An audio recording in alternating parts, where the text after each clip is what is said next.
Et ayons la lucidité de voir notre époque. Nous n'en avons pas fini avec l'antisémitisme.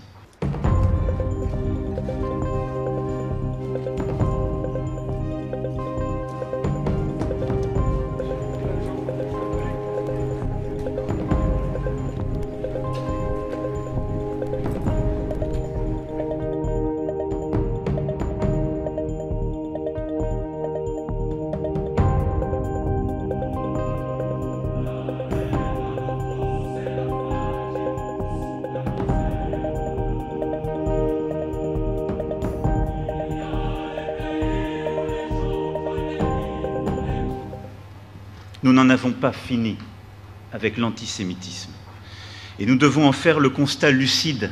Cet antisémitisme est même encore plus brûlant, rampant qu'il ne l'était en 1995, dans notre pays, en Europe et dans tant d'endroits du monde.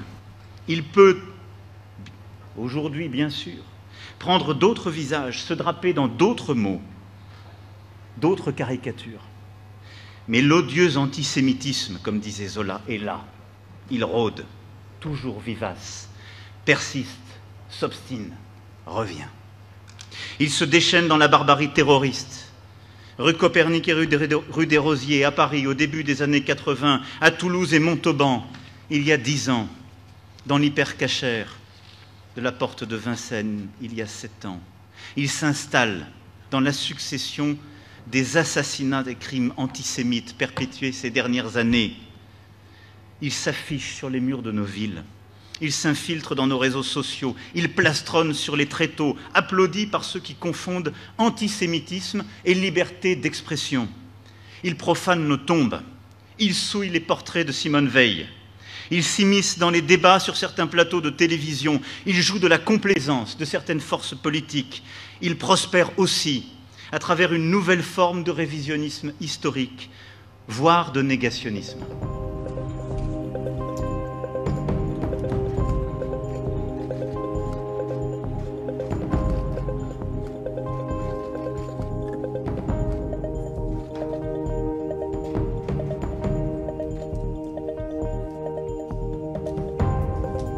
Ce sont bien nos lois qui ont imposé le fichage des Juifs, leur mise au ban.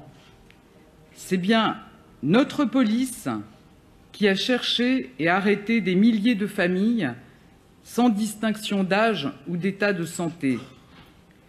C'est bien notre pays qui les a laissés suffoquer ici, dans la chaleur de juillet, avant un tri macabre, avant leur transfert vers les camps du Loiret ou vers Drancy, avant leur déportation vers Auschwitz-Birkenau. Ces jours-là, l'État français est allé plus loin que les exigences de l'occupant nazi, en livrant notamment des enfants, en les envoyant à la mort. Oui, ces jours de juillet, comme lors des rafles qui ont suivi, la France a perdu un peu de son âme.